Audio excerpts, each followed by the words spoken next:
Hello and welcome. If this is your first time here, my name is Victor, and on this channel, we look at world events calmly, honestly, and without media spin. If you value evidence over outrage, context over clickbait, and thoughtful analysis over shouting matches, you're in the right place. Please take a second to like this video, subscribe to the channel, and share it because the topics we're discussing today affect every country, not just one.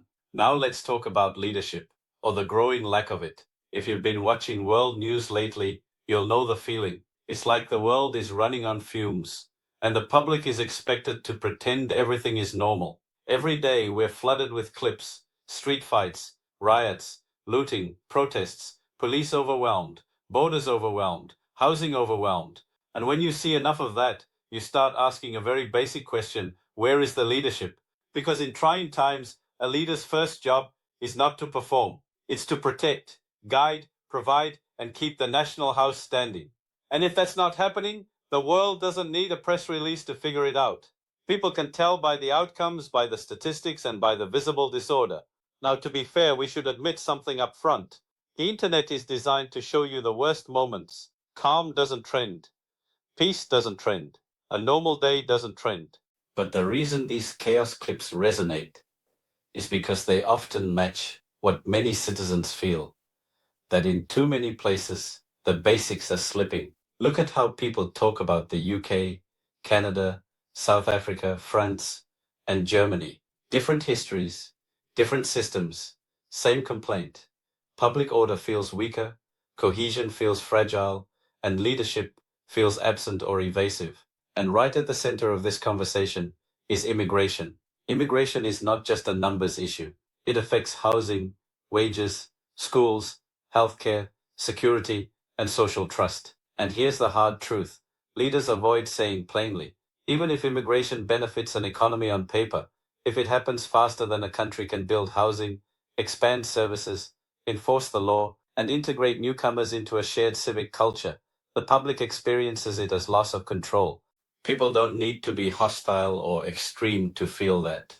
They just need to see rent rising, schools overcrowded, hospitals stretched, or neighborhoods changing faster than they can process. This brings us to a topic that many commentators avoid: visibility. For many citizens, the tension isn't abstract, it's immediate. New religious buildings, public prayer gatherings, loudspeaker debates, a feeling that daily life is changing without consultation. Mosques have become a symbol in this debate, sometimes unfairly, but symbols matter in politics. Now let's be precise. There is no single reliable number that says this many mosques were built across Europe and America in the last 3 years. Countries define and register places of worship differently. Some are purpose-built, others are converted buildings or prayer halls. What we can say is that mosque numbers have grown over time in line with Muslim population growth, driven by immigration and birth rates, especially in the United States and parts of Europe. We also need to be honest about viral videos. Clips showing Muslims praying in UK streets are often shared as if this is an everyday occurrence. In reality, many of these videos come from special events like Eid or are stripped of context. That doesn't mean public prayer gatherings never happen. It means the internet frequently exaggerates the frequency to provoke anger. The same applies to the call to prayer debate. In countries like the UK, this is not a blanket nationwide right. It's governed locally through noise and planning rules. Some communities permit it, others don't. So what's the leadership failure here? It's not the existence of religion. It's not ordinary migrants living their lives. The failure is pace without planning, change without capacity, policy without enforcement, leaders who moralize instead of govern. And when leadership is weak, everything turns into a culture war: housing, crime, borders, religion, because people no longer trust the system to manage trade-offs fairly. This is why many people look at the United States and say, at least someone is trying to impose control. Others look at the same situation and say, yes, but at the cost of unity and stability. And that's the reality. People are no longer measuring leadership by the same standards. But strong leadership in any country still comes down to 5 things: clarity, control, capacity, cohesion, transparency. Without those, slogans mean nothing. We live in an age where societies are governed in public. Every failure is filmed.